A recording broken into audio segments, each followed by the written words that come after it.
Chafing Armor Podcast, episode 102. Mama's Coming Home.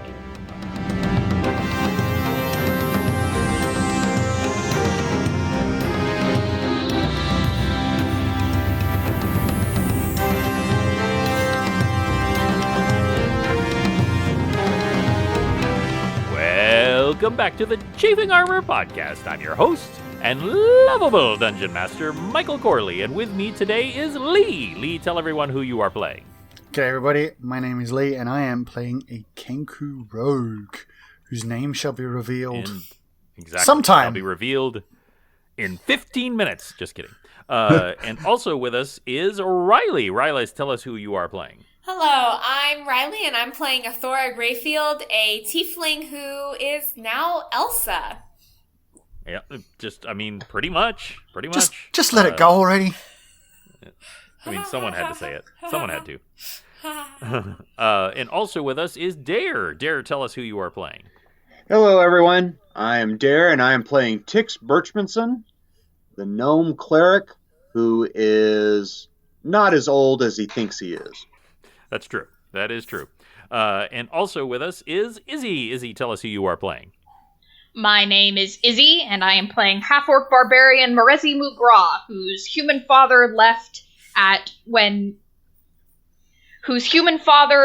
her mother when she was pregnant, and Marezi doesn't feel super mad about it, but also just, she's got a lot going on right now, you know?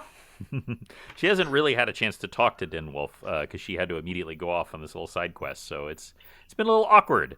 But also, and last but not least, is James. James, tell us who you will be playing. Hello, I am James, and I am playing Pentancellis, a spell scale sorcerer. Very nice. When we last left our characters, they had all left for the distant north, looking for the far away village or whatever it is called Timberspire, where supposedly there is a tiefling by the name of Prognati, who none other than the wizard Bigsby himself said you should seek out to fix the staff. On your way there, you met Marezi's biological father, Dinwolf the human, who during the night actually wandered off, and you followed him. While, by the way, all of you are invisible except for Lee's character, to a cottage. Surrounded by a fence covered in skulls. And inside, opening up to grant you passage inside, is none other than Baba Yaga. At least that's what she calls herself. And she gestures to all of you with long, impossibly long fingers, and says, "Please, enter freely and unafraid." She can, see us? I think she seems us. to be able to see you. Yes, she seems to be able to. Well, maybe a little afraid.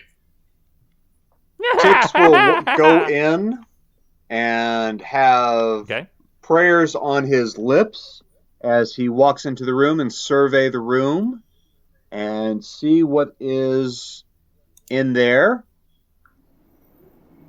and say greetings without saying thank you. Okay.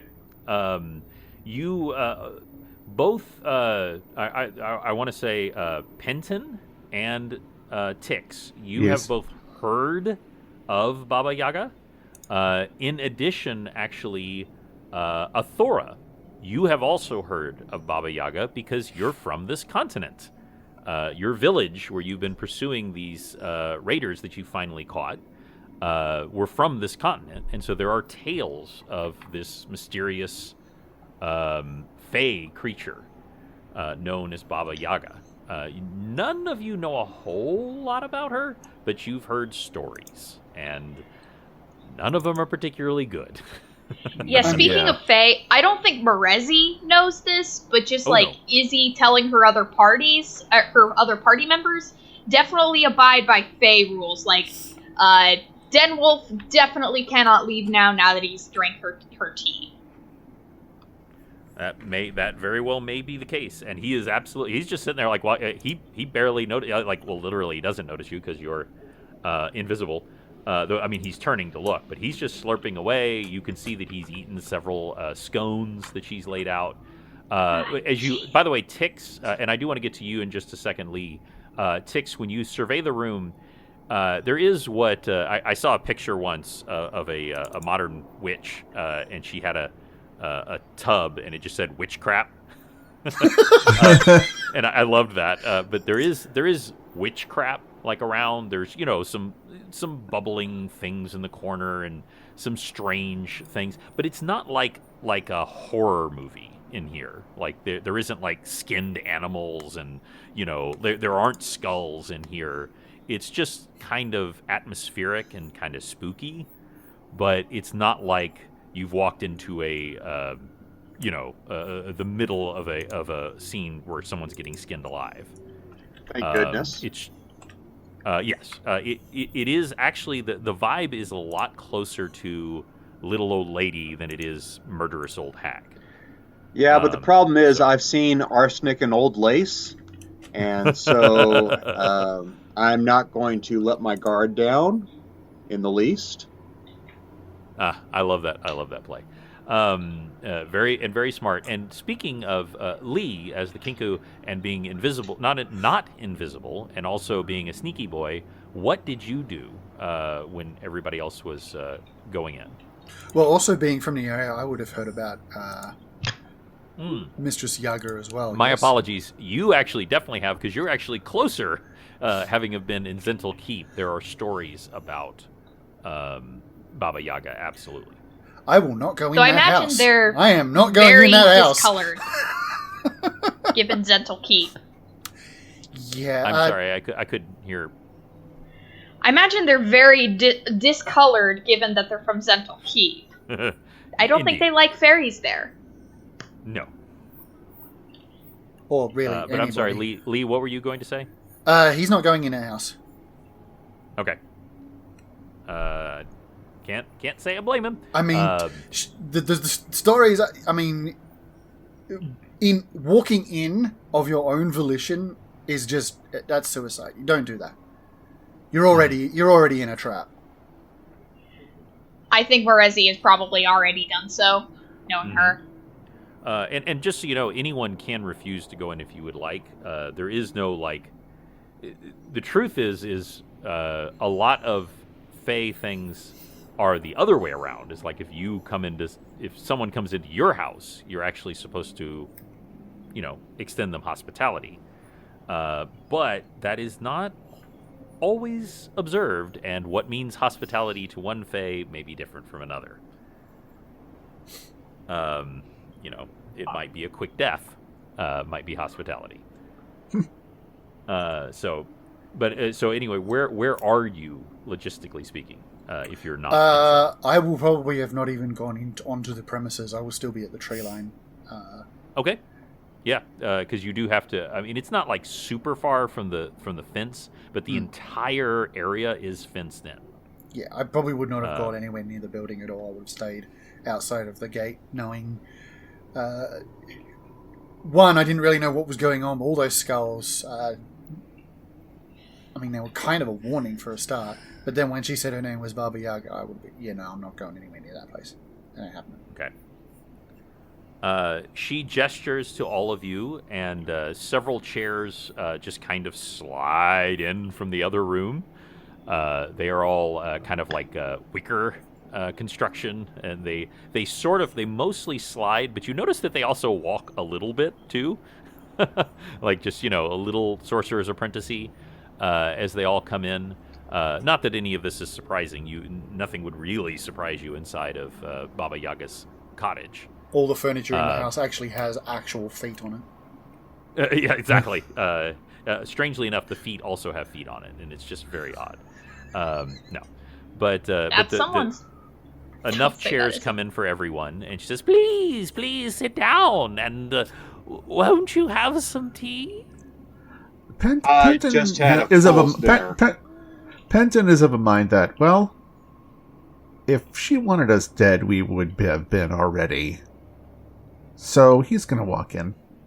I'm going to walk in and, hold the teacup, but not drink it. Okay. Same. Hey, well, even Merezi can learn.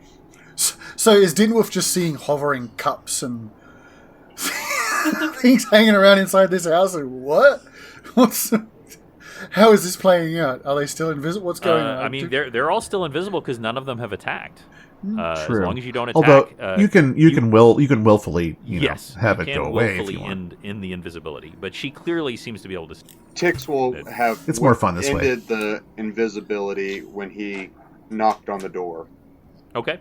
Yeah, because since he was obviously making his presence known, he decided to do that. Okay. So everyone else, it's up to you. Thora, is there anything? What are you doing? I'm gonna go in and have my teacup, go to drink it, but then notice no one else is drinking it, so I don't touch it. A good catch. And she does also gesture to the half-eaten plate of scones, which Dinwolf is eagerly working on. And he goes, "Oh, please come inside. Could y'all have you seen my daughter?" Hi, I'm invisible. How did you do that? That's amazing. Magic. And he walks up and he starts like kind of poking at the area where you are. I dispel the invisibility. Okay. So what the hell, dude? By the way, give me a quick. So good, so good. Give me a quick spot check, Merezi. What check? Sorry. Spot. Yes. That's always a good thing for natural one.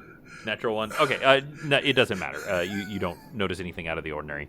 But he says, well, I was fast asleep, and then I had this dream about an amazing cottage nearby, and then I heard a sound, and I was like, what if it was that cottage? And so I went, and guess what?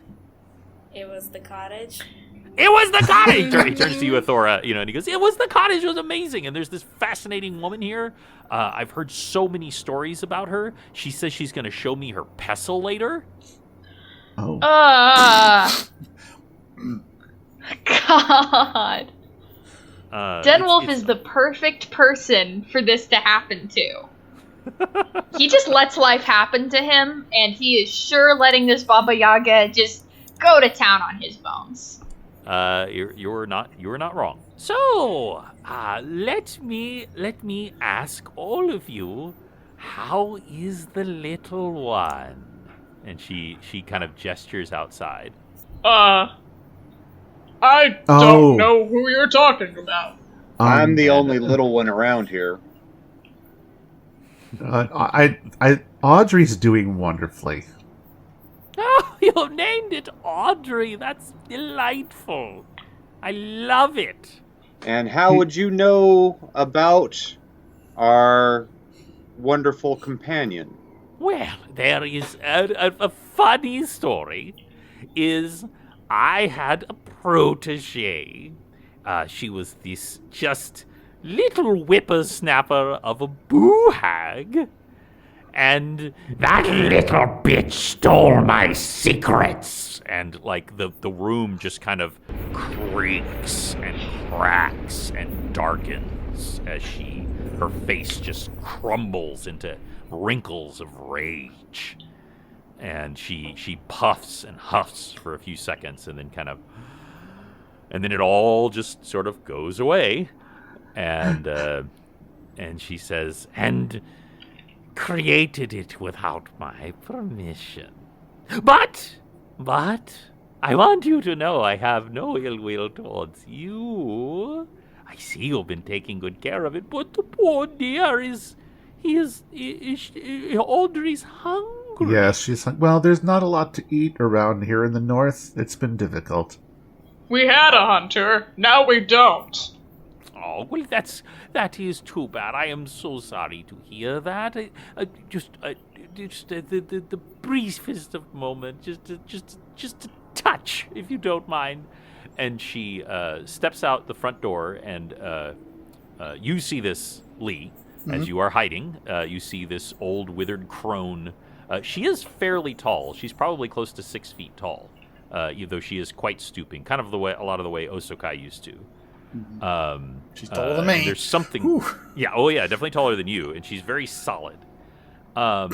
She's built like a brick. Yeah. That's right, like a brick house.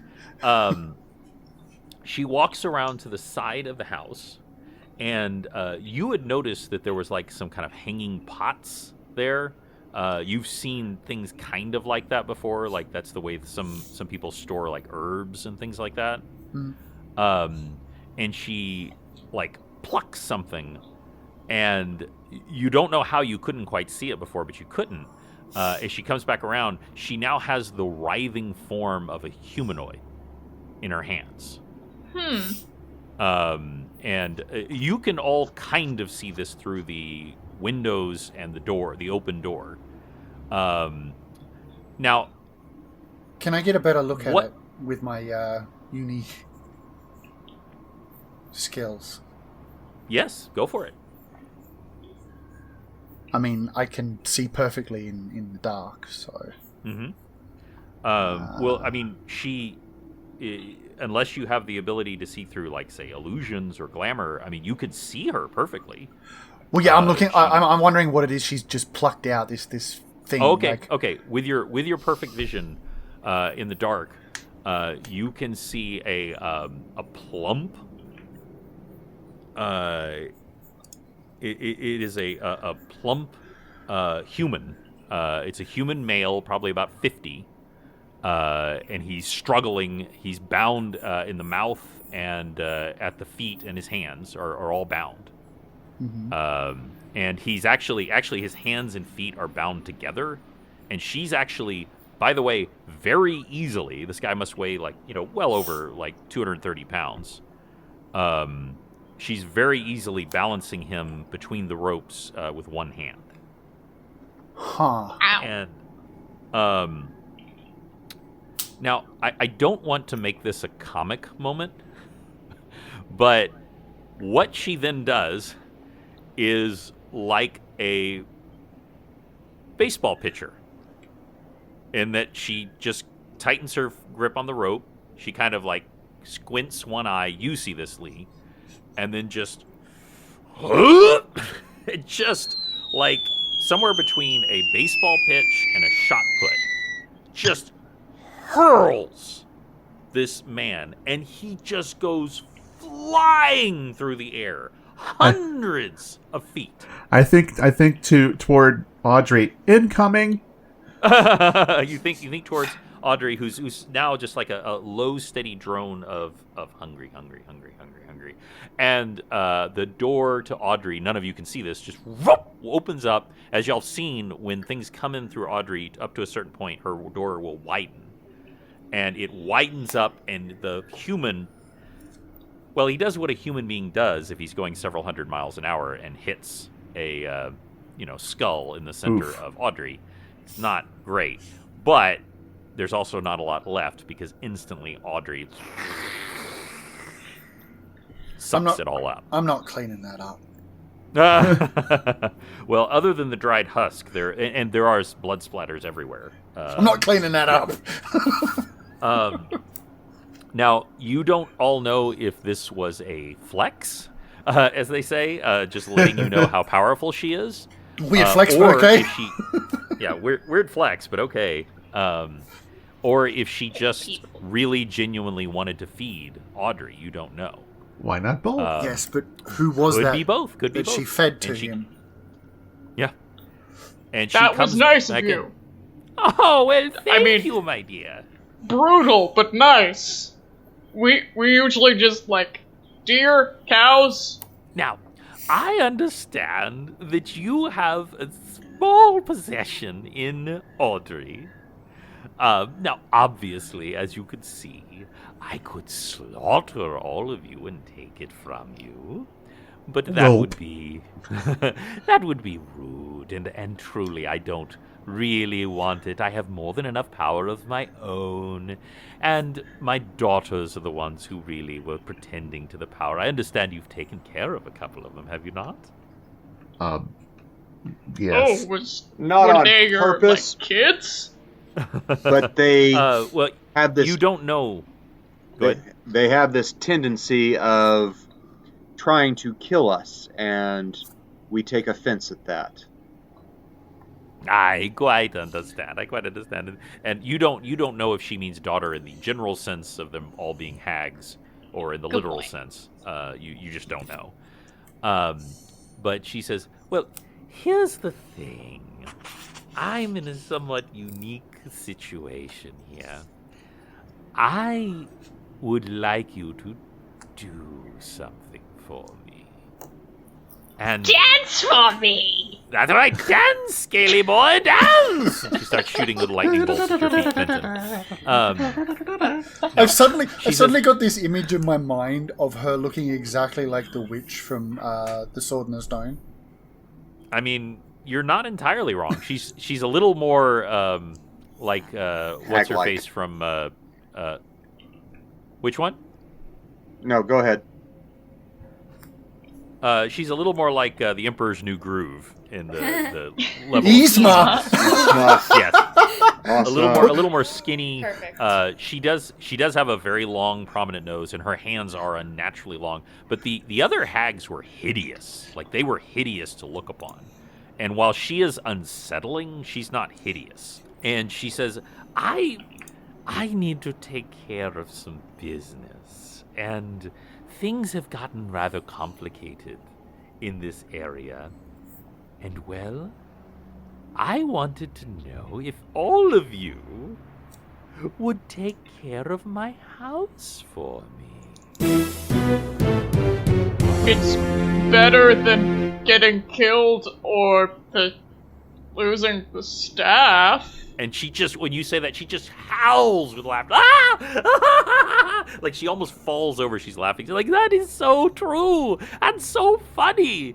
It is so much better than the many. And her face just drops just a little bit. Many ways that I could kill you. But instead, if you could just watch my house and take care of it for a few days, I would return the favor for you. I would just need a very few things from you. You see, I am something of a spellcaster. No! And I know, isn't it surprising? I mean, that was just me, not... I'm imagining the Kinko's head popping up in the window and going, no! And then popping back down. So, if you all would be willing to donate to me some very inconsequential items, I will, in exchange, also tell you what's wrong with the staff. Well, that's interesting. I suppose. Could you give us some more details? I suppose what's insignificant to you may not be as insignificant to us. Well, let me come right forward and get to the meat of it. And she actually leans into you a little bit, Penton, like, I'm rather bony. Someone's got a girlfriend. Someone's got a girlfriend. She does seem a little sweet on you, Penton. Oh no! I'm taken. Thank you. I got a little elf something else wearing in it. Oh no. She says, you have my solemn oath and word that I will not use any of these components against you in any way, but they are somewhat challenging to acquire, and it would be just such an amusing turn to actually get them voluntarily as opposed to ripping them from your dead corpse. Because you see, if I do that, you can't watch my house for me, can you? That's true. I see Pendant going, So here are her demands. She is laying out this proposition to you. You will watch her house until she returns, which will be no longer than a week, but at least 24 hours. You will ensure that her house is safe and secure and free of infiltration. Also, each of you will provide one thing to her. Tix, you will provide some of the bits of gravel that comes off your friend. Pinton, Sorry, you will what? provide one of the a little tiny scraping of your skin. What amounts to the scale of a spell scale sorcerer. Morezi, you need to provide a single file, like a tiny wedge of metal from that armband of yours. And Athora, she would like you to fire a ray of frost into one of her containers. Okay. She wants all of the god touch stuff. Possibly. And for the Kinku, just one of your feathers. But you all must agree. And if you do, then you have my solemn and unbreakable oath that I will tell you what is wrong with your staff. I feel like we should have this in writing. If you like, and she snaps her fingers, and a parchment appears before her, and she starts writing with a pen, but like there's nothing to hold against it, but it's still writing on it, and the contract begins to appear before you, and It's then very Ursula. Very, very Ursula. Yes, it actually looks a lot like that, and she holds it out to you, Pinton, and as she hands it to you, one of her fingers just kind of traces over the back of your hand. Makes like a little giggle. A legit shiver just went down my actual spine. Keeping in my head the idea that, hey, we're here to save the planet and we need to get this staff fixed. I agree, and I find a place where there's like a loose scale and pull it free. Yep. I think Berezi's okay with this. She's a little worried. She likes her bracelet. It's a pretty useful skill. But she agrees. I suppose she would take the knife she keeps strapped on the inside of her boot and sort of files off just a bit where it had become a little scratched. And what you find is that when you first try to do it, nothing happens. It is like you might as well be trying to cut into the side of a mountain. But then it's almost like you will it to happen, and then just the tiniest sliver just kind of bing, comes off. Think about if you've ever gotten a metal splinter in your hand. It's like that small, comes off. And she takes it. She seems very interested in that one, almost more than the others. Though she giggles and stuff when she takes yours, Penton. Of course. Icky. And Athora, she holds out a crystal vial to you. Whenever you're ready, dear. Okay. And I try. All right. Shoot. And it doesn't work at first because you're not really used to this. It's sort of just this thing you've gotten recently. And so y'all watch as she just nothing happens. Nothing happens. Kind of picturing that Spider-Man 1 with them trying to get the webs for the first time. Webs away! Yeah, but then this actually is kind of helpful to you. Even though you can only do this once a day, you suddenly feel this cold welling up inside you, and then the ray of frost fires, and she captures it inside the crystal and stoppers it on top. Tix, are you willing to provide? Tix leans forward and says, "Force, I'm sure you know that this is such a God-blessed item. I would require one more thing for our quest from you."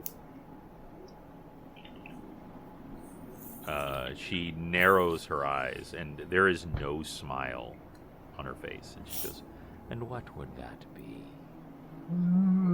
For our divine, God-given quest, we do need the directions to the tiefling known as Prognati.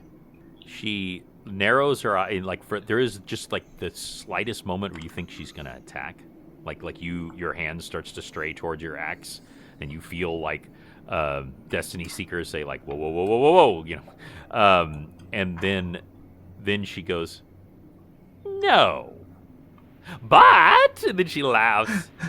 And she puts both of her hands, her incredibly long fingers, over the shoulders of Dinwolf, and goes, "He can tell you, can't he?"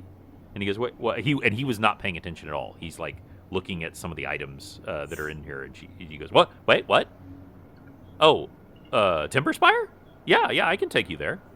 I live there." Are you going to allow him to join with us after he is done here?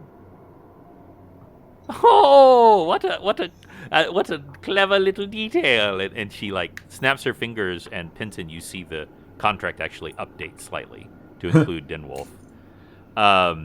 How nice of you. Yes, he may also leave freely and unharmed.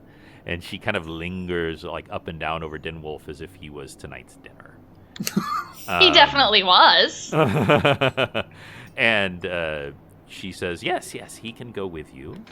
Very well. And so Tix reaches in the backpack and finds some gravel. And I will tell you, Tix, that this seems to be just kind of like hair or skin. It just kind of comes off the creature now and again, and it does not seem to do it any harm. Right. I will tell you that, because I knew you, of course, wouldn't do anything that would harm it. Right. And you offer it forward, and she puts it in the tiniest, imagine the tiniest treasure chest in the world. Like, it's the size of your thumb. And she sprinkles it into there, and then you just hear, this little geek as she closes it, and there's the tiniest lock. She goes, geek, and locks it, and just she giggles with delight and sets it on a shelf. It is quite precious, isn't it? Yes, very, very valuable, and I appreciate all of you. Now I must get on my way. Remember, watch my house for me. Make sure that Doug doesn't get up to any shenanigans. Sorry, we forgot. The Kinku has not done anything yet. I was about to say, everyone turns and looks towards the Kinku. Yes. Everyone's eyes just slowly turn outdoors. So much for friggin' stealth. While all this has been going on, he has taken out his ink and pen. Okay. And he's going to forge a feather that looks exactly like his own. Ooh. Now, he's going to use the pen, curiosity. the pen which looks like which is basically a feather, and make an identical clone of one of his own feathers. He is not going to give her... She's definitely not going to notice. His feather. Now, that is requires a crafting skill. If you're going to do that. Not for a Kenku. Oh, okay. And please tell me why. Because Kenkus are perfect mimics of anything and everything. If they have come into contact with it, they can forge it. That includes spell scrolls. That includes crafting of weapons and items. They look like it. They may not function like it, but they look identical. Ooh, she's gonna notice when she tries to use a spell with it. Hopefully we're long gone by then. Hopefully. But I am a perfect forger. What I want you all to know is that even though that is a perfect forgery, she is a greater creature of Fae. She's very powerful, as Penton has indicated several times. Mm-hmm. However, she rolled a 1. And I want you all to know that she, when you, how do you give her this feather? So Kingu. the way I would do it is, after creating this perfect forgery, I would put it under my armpit, just kind of in there, and I would walk sullenly, because everyone's staring at me, the thief, the one who's supposed to be hidden, I would walk very sullenly through the gate. I would not go into the door, but I would stand there, I would look directly at her, and then I would reach under and pull it out and hand it to her. And then put another hand under my armpit to rub the area where I assumed I had pulled it from. Gotcha. And since there literally is no reasonable way anyone else would know, no one else knows. There's no reason for anyone to suspect that this isn't your feather. And she takes it and looks at it and says, "Oh, thank you, dearie. I was worried that you might not, but I appreciate it." I wasn't. Takes it. The words, "Yeah, I wasn't," from just a random voice comes out of his mouth, and then looking at everyone else, it's like, but they seemed okay with it. I'm not, but... And then he'll leave again, back to the tree line, because he ain't staying here. Immediately slinks back and towards Audrey, who's just kind of like happily kind of waltzing around a little bit around the perimeter. And I'll stay away from that, says, too. I just watched that eat a man whole. I ain't got anywhere near that. Yeah, you did. You saw the man go in there, and he did not come out. Even if it didn't eat him, he did not survive the impact. You knew that. And she looks at all of you and says, "Well, done is done. So let us begin. I will be on my way. I'll be back soon, and I have some information for you. Please watch after my house. It is so important to me, and I would hate for anything to happen." Should we be expecting any company, welcome or unwelcome? What a delightful question. No, I have no one expected. I have no... Well, that is not true. I have many enemies, but I have no enemies that I am expecting in the near future. It is just that it's so rare for me to leave my poor house for more than a day or so, and I may have to, as I go over the mountains, to take care of some very minor business that requires my attention. And this is the thing. All of you are the only people in the world qualified to house sit. And she calls out, Put that on her resume. "Pestle! Mortar!" And you hear this just horrible sound of stone against stone. It's just vroom, vroom, vroom. And Kingu, you definitely see this in the distance. As behind the house, this just giant mortar and pestle. It's deep down, like easily enough to hold more than a human inside. And the pestle is just rotating as it comes, and it floats and levitates towards the front of the house. And she comes up and says, "Remember, be careful with my house." And she leaps up, grabs hold of it, and she goes, "Out! Out, mortar! Out, pestle! Go! Go! Go!" And she flies off towards the mountains, cackling. And you swear you can even see some of the trees wither and die as she flies over them. And she's gone. We probably should have asked if there was a key. Oh, man, did y'all get... I thought you asked for the security code. Did you get the security code? I'm pretty sure it's 1, 2, 3, 4. And as she disappears over the mountains, all the doors and windows shut and the house disappears under the ground. Well, speaking of that, at that very moment, the house begins to shake. Should someone investigate it? What can I see from outside, since the rest of the idiots are inside? What you see is that the house is definitely shaking from the outside. It's not like a earthquake, but like it's kind of tremoring. What you actually really see, Kinku, is the fence starts to roll itself up. The house has separation anxiety. It begins to roll up, and actually it becomes smaller and smaller, and actually seems to go into the back of the house and become a kind of back porch as it begins to roll up. I will shout out, it's on the move!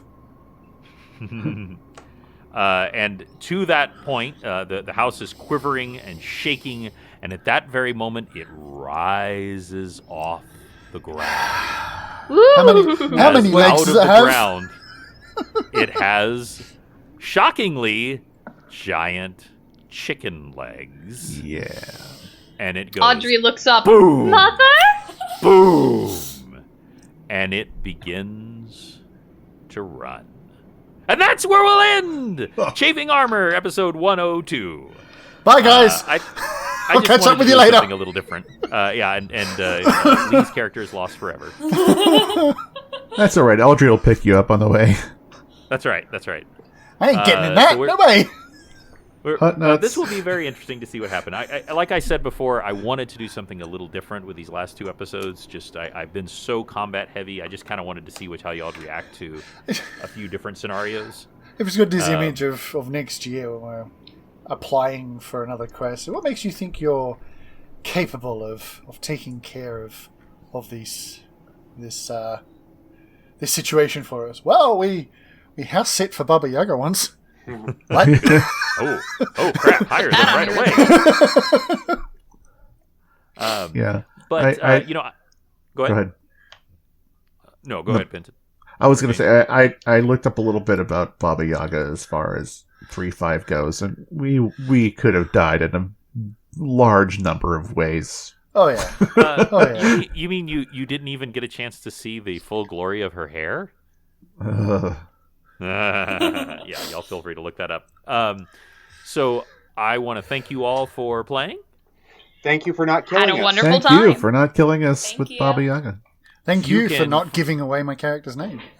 Appreciate that. To be fair, I've already half forgotten it. That's true. So if you want to find out more about Chafing Armor, you can go to Twitter, you can go to Facebook, and certainly you can search for Chafing Armor in any of your podcasters of choice. We are on YouTube, where we have our wonderful listener and also Twitterer, Duke. Who is the inspiration, Duke, for the Grand Duke Vigil Fist. We are also on Spotify. That is right. We are also on Spotify, which is awesome. If you want to contact us, you can always reach out to us by the social media, or you can even email me, Mr. Corley, MrCorley, @gmail.com. But until then, good night, everybody. Good night. Thank you very much. Sir. Good night. We're all over social media. We'd love to hear from you. We are, and we will roll with you